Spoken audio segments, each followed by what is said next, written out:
Good afternoon, everyone. This is Tyler Williams at the University of Nebraska-Lincoln. I'm sitting in a soggy Lincoln, Nebraska today, so that's always a pleasant surprise during the growing season. I want to thank you for joining in another one of the North Central Climate Collaborative's webinars. We're an initiative of the North Central Region Water Network. So again, I'm excited to provide a great opportunity this month to hear from Tonya Haigh, project manager in rural sociology at the University of Nebraska-Lincoln. And she's going to share with us some of the results from a recent survey that they did with farmers and ag advisors across the Corn Belt, looking at how they utilize climate information in their decision making. I think this is extremely valuable information, especially for myself and those of us who use climate information and work with our clientele and to better understand how they use it. Just a couple things I'll mention before we start. I'll put up a couple questions here at the beginning of the webinar. I'll leave it up for about 10 minutes or so, just getting basic information, and then a couple questions at the end just to get a little bit of feedback from you. If you do have questions throughout the webinar, please go ahead and type them into the chat box. I'll keep an eye on those and relay them to Tonya as she's going along. If not, we'll open up questions for the end as well. So again, I'll try to stay up on that. I will mention, because I'll forget at the end, that we do have another webinar in a couple months. August 27th, we'll have Dr. Sarah Mills from the University of Michigan talking about the impact of wind energy policy on rural communities. So I'll mention that at the end, but I wanted to do it at the beginning because I always forget. So with that, I will go ahead and turn it over to Tonya, and I will pop up a couple questions. Looks like we've got a good chunk of the audience on. So Tonya, if you're on, I'll kick it over to you. Great. Thanks so much, Tyler. And thank you for this opportunity to share some of our research. I'm looking forward to sharing what we've learned actually with over the past 5 or 6 years and really talk about results from a few different surveys. And then I'm really looking forward to some time for discussion about opportunities that we might see ahead or challenges that we might see for increasing the use and the influence of climate information on farm decision making. So my goal is to keep my actual presentation to about 30 minutes, maybe a couple of minutes over, so that we have time for discussion towards the end. Oh, I have to close out of this poll before I can go on. There we go.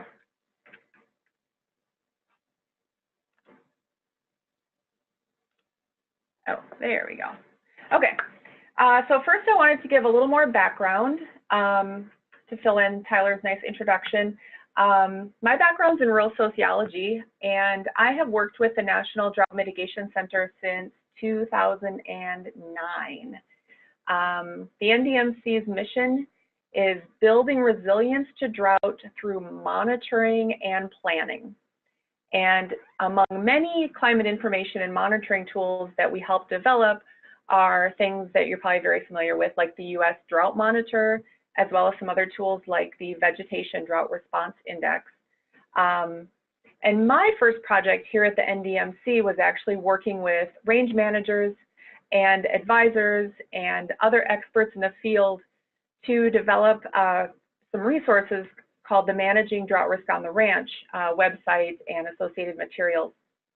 And the focus of that project was to provide information and planning templates so that rangeland managers could develop proactive plans to manage drought on their own ranches. And a key component of planning really is learning how to use drought monitoring and forecast information to trigger drought response actions.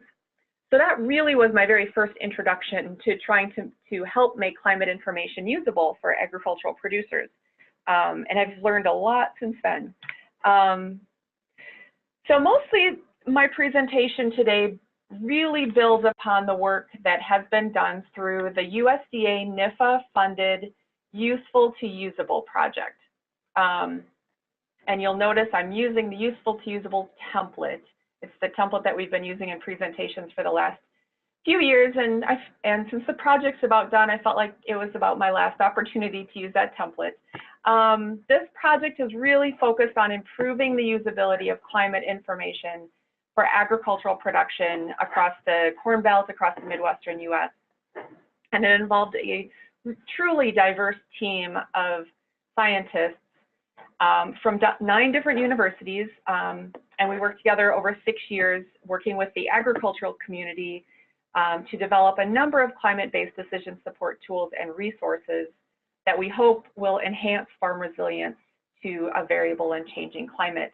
And this is a page from one of the fact sheets from the outputs and impacts of that project, and a few of the decision support tools are listed here. And I'd be happy to provide, well, you can see the link to where you can find those tools. They're also now being housed on the Midwest and High Plains Regional Climate Center pages. A big part of the UTU project was supporting social science research that was focused on both identifying the climate information needs of farmers, but also identifying key pathways from climate information production to actual on-farm decision making. And so, excuse me, that's really, it's this body of research that I'm going to be pulling from for the presentation today. These are just a few of the publications produced by the UTU social science team. These are some great resources for further information on the subject. There are a few other resources actually that will come up throughout the presentation. I'm also happy to come back to this or share this information with anybody who'd like it. So I want to talk a little bit about, why obviously understanding these pathways to farm decision making is so important. Climate information providers like the team that I worked with who were developing the useful to usable tools, the folks behind tools and resources like the US Drought Monitor, are working towards goals such as these that you see on the screen. We want to inform decision making and improve the decisions being made wherever possible. We want to help agricultural producers minimize risks to their operations that result from weather and climate extremes and variability. We want to help producers achieve greater resilience, better profits, better yields, better overall sustainability. But we know, and we've certainly learned, that simply building tools, simply providing climate information, doesn't automatically lead to achieving any of these goals. And so I'm going to share a little bit about what we've learned about what we think will help us reach these goals. But before I get into the interesting stuff, I'm going to take a couple of minutes and just overview our methods. I'm going to give an overview of 3 surveys that I'm going to be pulling from in the presentation today. So these are 3 different representative probability-based sample surveys that have been done of agricultural producers. 2 surveys that were carried out through the UTU project with farmers and advisors in the US Corn Belt, and then 1 survey that we actually, through another project, administered a little further west that I will talk about too. So the first survey that I might refer to is the 2012 UTU Climate Information Needs Assessment Survey, and you may have heard presentations from this survey, and you may, there may be some repetition if you've heard some other presentations from this survey. And this survey included farmers, corn farmers, and advisors. Farmers received a mail survey, advisors received an online survey. You can see all of the various types of advisors that we included in this survey. Corn farmers from the major corn growing area in the US Corn Belt were included in this sample. Farm advisors from 4 states in the region, Nebraska, Iowa, Indiana, and Michigan, were included in this survey. And so we had about 4,770 agricultural producers in that answer that survey, and about 2,500 advisors answer that survey. I'll also reference a 2016 survey that was also done by the Useful to Usable project, and that was administered at the end of the 5-year project as part of the project evaluation process. It was administered fairly similarly to the 2012 not exactly the same. The actual sample population was drawn a little differently, but we again surveyed advisors and farmers. This time we surveyed advisors in that entire 12-state region. And again, the advisors received an online survey. Farmers received a mail survey. They had the option to fill out online. This again is a representative sample of both populations. And then the third survey that I'll reference was also administered in 2016, but the focus of the survey was a little different. It was funded by NOAA SARP with the purpose of ground truthing some drought monitoring data, as well as understanding opportunities and barriers for using drought early warning information in agricultural decision making, particularly during a quickly developing drought like we saw in 2016. So we administered this towards the end of 2016, and it was a much smaller, more targeted survey, and it was also, as you can see, administered a little bit further west than the other surveys. So in the survey, we asked a few questions that mirrored the UTU surveys. So it gives us the opportunity just to see how reproducible our results are in a slightly different geographic context. So here's the story about farm climate information use and influence that this data seems to tell. First, we know that the agricultural community is concerned about climate-related impacts. And this shouldn't be isn't a surprise to any of us.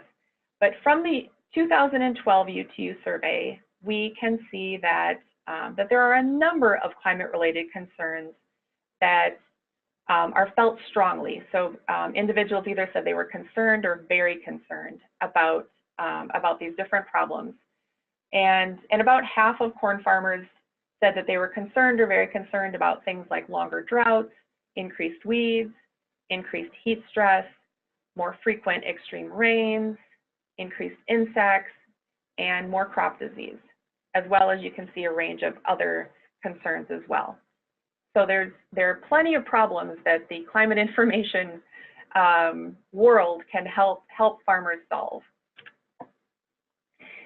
And we know that the decisions that farmers have to make intersect with these intersect with these concerns at different time scales. So some of the decisions may be made, that the day of or just a week before something needs to be done or the impact might be felt.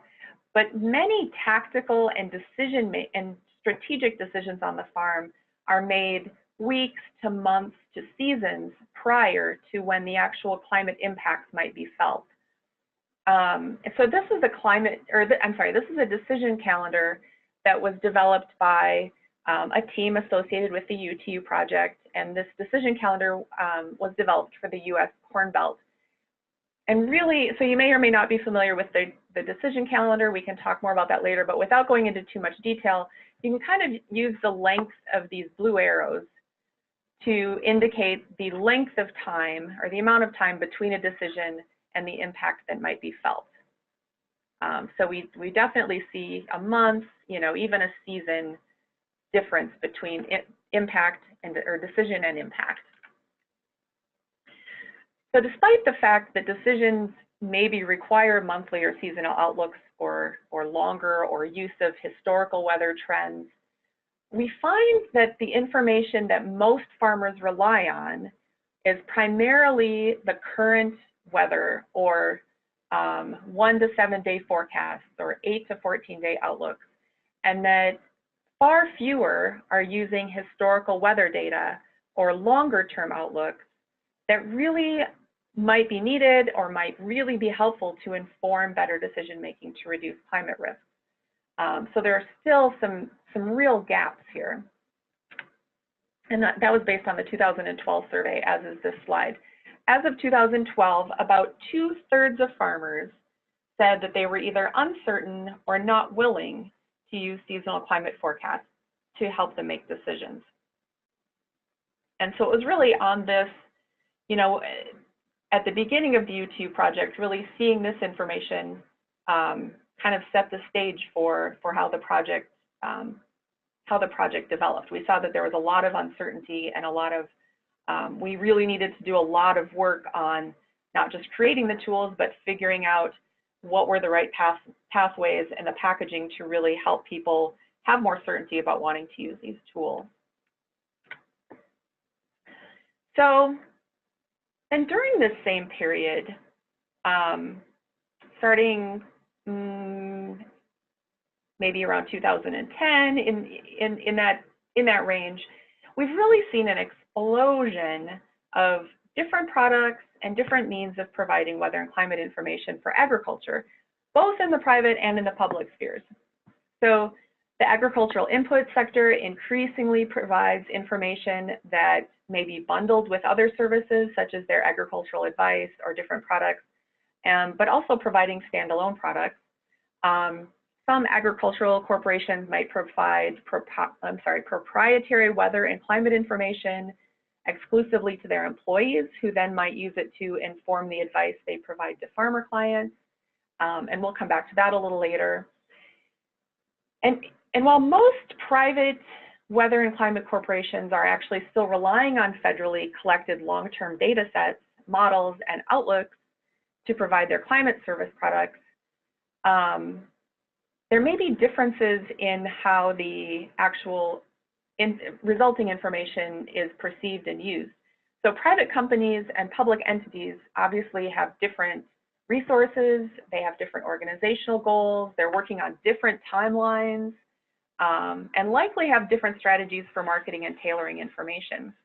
So we think it's really important to understand how farmers might be using all types of weather and climate information as we work towards goals of trying to help manage climate risks in agriculture. However, there's not really a lot of information on farmers' use of these new technologies or these new pathways to climate information. So in the, excuse me, in the 2016 U2 survey, we asked farmers a few questions about their use of different types of weather and climate information. So we asked how they get weather and climate information, how influential various types of information are, and how they perceive the information in terms of accuracy, relevance, how they're distributed. So here you can see that that there's really a growing use of these new technologies. So just in 2016, we found that 42% of farmers said that they are using weather climate applications on their cell phones or maybe on tablets. 55% were using weather and climate websites. And then I wanted to compare that with sort of the more traditional source of particularly weather information. So we asked about television or radio reports and found that 75% said that they were currently using these sources for weather and climate information. And then in the 2016 post-drought survey that I mentioned, we also asked about the use of weather and climate apps. And those farmers reported really right in the same range. They were saying, I think that was about 48% of farmers in that survey said that they were using weather or climate apps. So we're getting near half of farmers who seem to be using weather and climate related apps, and just over half who either and or using weather and climate related websites.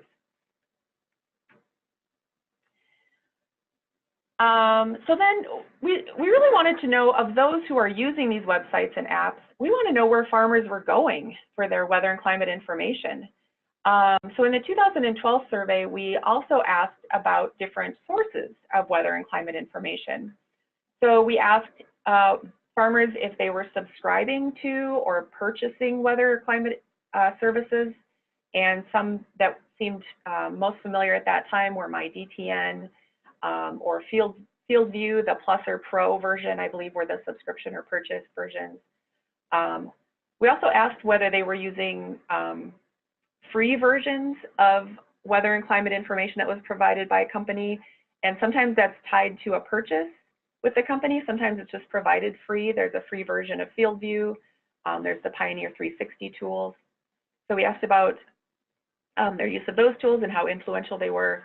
And then we also asked about the free weather and climate information services that are provided by universities or government agencies that you all are probably familiar. And that includes extension tools. So some of the examples that we gave are the Iowa State Corn Nitrogen Rate Calculator, University of Missouri Nitrogen Watch, University of Nebraska Corn Soy Water were some that we thought might be familiar to folks. And then we also asked farmers how much they were using weather climate information from either farm advisors whom they pay or whom they don't pay. And I'll come back to that a little bit later. So we found that about 18% of farmers said that they subscribed to or purchased weather climate services. We found that about 31% said that they used the free version of a weather climate app or website that was provided by a company. We found that about 23% said that they were using free publicly provided information, such as from Extension or from a university. And then we also found 49% who said that they used none of these services. And then, as you can see on the right, where we also asked about the level of influence, those who paid for their subscriptions were more likely to say that it was very influential to their decision-making than did those who used any kind of free information. But you can see those, the very influential percentages are still pretty small. 25% is about the number of paid subscribers who said the information was very influential to them. And then this one's a little harder to get through. We also then wanted to know what farmers thought about the types of weather and climate information that's provided by both private and public sources. So we wanted to know if they perceived the information differently based on who provided it. And we thought there might be differences based on how the information is packaged and delivered. We also thought there might be differences just based on general public perceptions of the public sector and the private sector. And so we based these questions on some of the relevant literature that says that that users of information need to find that information credible or accurate or trustworthy. They need to find the information salient or relevant to their decision making, and that they need to know that the information is legitimate and that it's being provided fairly. So we based those questions on that. We asked, as you can see, we created a number of statements, and then we asked farmers and we asked advisors as well to tell us whether each statement was more true for publicly provided weather and climate information, more true for privately provided information, not true for either public or private, or equally true for both. Or they could just answer, I don't know, to that question. So we wanted to get a sense of whether, both whether they saw the public and private information as being different, and whether that was driving their choices between public and private sources of information.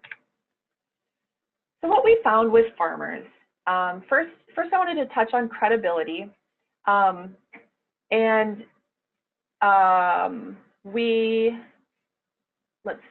We found that credibility did not really seem to be a reason that farmers were choosing between public and private information. Most farmers either said that as far as the accuracy of the information and the trustworthiness of the providers, that it was equally true for both public and private that these things were true, or that they just didn't know. And in all of these, with all these questions, you're going to find that there's a pretty high percentage of I don't know. Keep in mind that the 49% of individuals who don't use any of the weather climate apps are included in these numbers, and they really contribute largely to the I don't know answers. Though we did find that plenty of weather and climate information users also said I don't know. And this could be that these things aren't important to them, or that they hadn't thought to distinguish between public and private sources based on these factors. And we're going to come back to that a little bit as well. As far as salience, which may be the timeliness of how the information is provided, whether it's addressing important questions, whether the information is relevant. We found a few sort of interesting differences. In general, farmers believe that privately provided information is more specific to their farm fields. Although, and that's the 25% that you can see circled in red. And I'm sorry, these tables aren't the most user-friendly, but that's the 25% that you can see circled in red. And another 17% said neither public nor privately provided weather and climate information is specific to their farm fields. And this factor didn't actually really seem to drive their choices in information. If you go down to the bottom here, we found that most farmers didn't know if the information provides them with a competitive advantage over other farmers. So 50% said, I don't know. Another 21% said that neither public or private information provides them with any advantage. So again, pretty, a lot of I don't know, a few, leaning towards the negative on a few of these factors for any types of weather and climate information. And then as far as legitimacy, which we measured as, is the information being provided legitimately? Is it being distributed fairly? Is it being used as a way to sell something? We found that farmers were somewhat likely to feel that privately provided information is being used as a way to sell them something, but that didn't actually affect which sources of information that they chose. So, and you can see that even though they felt like it was being used as a way to sell them something, they felt that in general, public and private sources of information was being distributed fairly. So this wasn't something that drove farmers to one type of information or another either. So honestly, you might look at this and you think, well, boy, these farmers' perceptions of weather and climate information really didn't help us understand why they use what they use or don't use what they don't use. And that's true. And these results actually lend some support to some past research coming out of Maria Lamos's lab. I think it's her 2012 publication that says that really packaging, the way information is packaged, may just substitute altogether for these values when people are deciding whether or not to use information. So, so I think that's something that's important to think about is what are the factors that are really driving farmers' use of information? Because as you can see, there's really a growing use of farmers. There's a growing trend towards farmers using weather and climate apps, and much of it is being provided by private companies. So, what about interaction? Because interaction was really a key focus of the UTU project, and in many realms of research, as we look to ways of increasing farmers' use of climate information, attention is really focused on those whom farmers are interacting with. So there's a growing body of research on the ways that the relationship between producers and users of information actually affect the adoption of information. And again, the Lamos article from 2012 suggests that information may be perceived as more usable through customization, through really tailoring information to individuals' needs, which may be done by farm advisors. So the UTU project investigated who might be influential advice givers, and then also how those advice givers perceive using climate information. And so the next couple of slides are really going to focus now on agricultural advisors. Let's see, there we go. So this is from the 2012 survey. We asked farmers to tell us how influential different groups and individuals are when they make decisions about agricultural practices and strategies. So as you can see, this doesn't ask about climate-related decisions, but just general agricultural practices and strategies. And we found that for general farm-related advice, farmers were largely influenced by their farm input dealers, as well as family and other farmers and farm consultants. And then we also found, you can see here, then NRCS and FSA are also playing a role in agricultural decision-making, which is good. We find the influence of university extension in general agricultural decision-making appeared to fall somewhere in the middle of the group. And then we found state climatologists themselves, not having a huge influence on just general agricultural decision-making, which makes sense. And just to back up, if you didn't figure that out already, this is strong influence and moderate influence. So the perception or the percentage of farmers who said that each group either had strong influence or moderate influence on their farm decision making. So these findings really sparked the work of the U2 project in thinking about the wide variety of advisors that we wanted to work with, including input dealers and crop consultants, as well as public sector advisors. Now, in the more recent surveys, we asked specifically about who do you go to for weather and climate advice, or where do you receive weather and climate information from? And when we asked that specifically about weather and climate information, the percent of farmers who said that they were consulting any type of advisor went way down, as did their level of influence. So the top table are the results from the 2016 U2U survey. And so we asked, do you use the following providers of weather and climate information? Those using paid advisors, 3% said that they used paid advisors, and 8% said they used unpaid advisors. And you can see the level of influence here. And then in the bottom table, we asked a similar question in that 2016 post-drought survey. So this is from about the same time period, slightly different group of people. And again, down at the bottom, any farm advisor looking specifically for information on drought conditions was 7%, with not terribly high level of influence. The use of local extension as a source of information specifically on drought conditions was about 29%, and that was pretty similar to the level of general agronomic information. That was pretty consistent.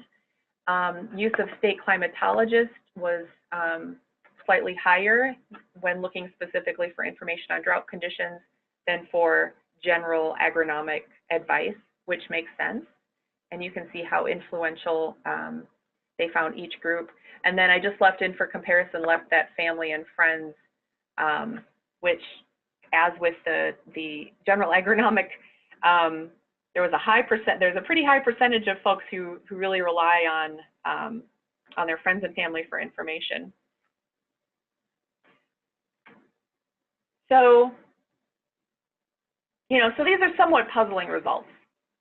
These numbers, these percentages are quite a bit lower. And what makes the results even more interesting is that when we asked advisors in the 2016 survey whether they were using weather and climate information in the advice that they provide, they reported to be using it either some, that's about 32%, quite a bit, or a great deal. So there seems to be a missing link here. And one thought is that perhaps advisors are incorporating weather and climate information into their advice in ways that doesn't necessarily translate to farmers as climate advice. And this table, has a lot of information in it that isn't all really that important. But basically, this is from our earlier 2012 survey. We asked these different types of advisors along the left column here whether they were incorporating weather and climate information into these different types of advice that they gave. And you can see pretty high percentages across the board who said that they incorporated weather and climate information into their advice. But when they're giving advice about something like input purchase recommendations or nitrogen timing, they may see their recommendations as being climate informed, while farmers may see their recommendations as being agronomic only and not necessarily about weather or climate. So, so that seems to maybe explain that that gap, that farmers maybe aren't even perceiving how much weather and climate information they get from advisors. And so I just wanted to point out quickly, this goes back to our 2016 survey. Unlike farmers who were leaning towards the versions of private corporation apps or websites, if they're using anything, advisors really showed some different trends. So advisors reported using more information sources overall than did farmers. 2/3 of them reported free, publicly provided information like UNL's corn soy water. And I forgot to include there were about 20% of advisors who said that they had access to proprietary information through their companies, but those folks actually still tended to be interacting with public sources of weather and climate information. And despite, and no matter what type they were using, they were about equally likely to say that the information was influential to their advice. So a lot more use of these free publicly extension tools, university tools by advisors. I'm not going to go into great detail on this except to say, you know, when we asked about the salience of information, the accuracy of information, advisors were in general more positive about the value of weather and climate information. They were more likely to see it as being salient or relevant than farmers were. Farmers' choices, whether they were using public or private information, it was a lot more consistent with the values that they responded in the survey. So we see these results as really providing justification for working closely with agricultural advisors to develop future climate information tools that best meet their needs as well as the needs of their customers. And then I will add that advisors like farmers were the least certain that weather and climate information is providing a competitive edge or competitive advantage to farmers who use it. You know, the question is, does it need to provide a competitive edge in order to convince farmers to use it? This is one example of where we really need to be working with farmers and advisors to identify key needs. So, you know, just to wrap up, this seems to offer opportunities to improve our interaction and improve use of climate information in agricultural decision making. Through the UTU project, we engaged advisors as partners in developing climate tools for agriculture. For example, the tool development process that we used really included a process of iterative focus groups, and we did them with farmers, but we also did them with these focus groups with different types of advisors, including private sector advisors. And these potential users saw the tools, you know, in their very early stages and gave us feedback that really shaped the content as well as the interface of the tools themselves. And then once the UTU tools were ready for outreach, the UTU team was really strategic in including advisors, both as an audience for educational efforts, but also as partners, partners for doing the outreach with farmers. And the team provided advisors with the tools to do that type of outreach. And based on the research or on the results from the 2016 evaluation survey, we've been really encouraged by the success of these strategies. So we think these are some opportunities for improving interaction. I'm really interested in what others' experiences might be. And then just a few parting thoughts. Really, I think we've shown here that that we need to be thinking about a lot of different types of agricultural advisors and that they can be strong partners for increasing the effective use of climate information in farm decision making. We've provided a little information about farmers' increasing use of privately provided weather and climate applications and websites. I think we can learn from these findings, and I think these trends suggest that we might strategically use multiple delivery pathways to meet the needs of agriculture. So I'm going to offer that up as a challenge and a point of discussion.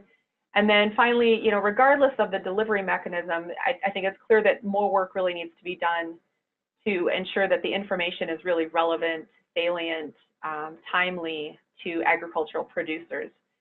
And I think there's a lot of interesting new opportunities on the horizon. I think the increasing use of cover crops and interseeding might bring opportunities for adapting tools. I know there's some interest in using tools like the Growing Degree Day tool or maybe the Fieldwork Day calculator to help farmers adopt new practices and also adapt their practices to changing climate patterns. So I think there's some interesting opportunities and challenges for us. But there are certainly a lot of other experts, both, you know, in the U2 group and I think in this climate extension group, and I think in the broader community. I'm really interested. I don't know how much time now we'll really be able to spend on discussion, but I think it's worth more discussion and shared brainstorming on a lot of these issues. So that's where I'll wrap up. Please feel free to contact me.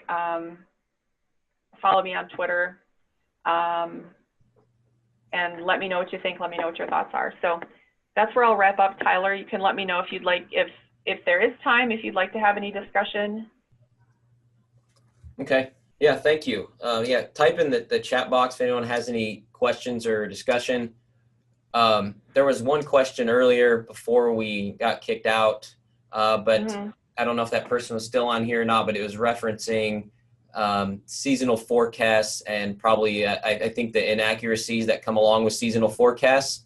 I don't know if I don't remember what the question was, but the general question is probably does that influence maybe how they use it or want to use it, or do you have any thoughts maybe on some of the accuracy of some of this weather and climate information and how if that influences why they don't use it? Yeah, and that's one area that as a social scientist, I would certainly leave to you climate folks. You know, in the U2 project, I think that is where, I'm sorry, I'm gonna flip back through a lot of slides here. A lot of the tools that we ended up working on were, here we go. Depended heavily on historical climate data because we saw that as a way to maybe overcome the uncertainties that yeah, there are definite limits to the accuracy of seasonal and longer term outlooks that, you know, that I think that those are improving, but we did end up relying heavily on more historical climate. So yeah, I think those concerns are definitely showing up in the use of the seasonal climate outlooks, and you know, we certainly didn't see it. That's certainly not an area where any sector, private or public, you know, is doing better or worse than the other. I think there's just room to be improved in that area altogether. Okay. I got another question here from Adam. Were you able to assess farmers and advisors' knowledge of the differences between weather and climate information?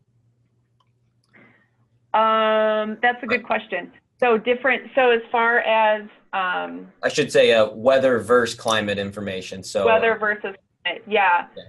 You know, we didn't really. In the 2012 survey, we were a little more specific in asking about these 7 categories. And if you'll notice, they mostly also say, like, we have historical weather trends. We are sort of pretty specific. We spent a long time thinking about how to word these surveys, knowing that there's a lot of confusion between what's weather, what's climate, and then what's climate change. And then in the 2016 survey, we absolutely did not. We didn't even try to distinguish between weather and climate information.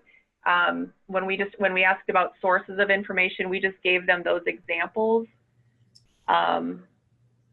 knowing that some of it was going to be immediate, you know, an immediate weather forecast, and some of it was actually going to be based on climate information. So we really didn't get into or try to ask farmers to try to understand the difference between them. Okay. Thanks. Mm-hmm.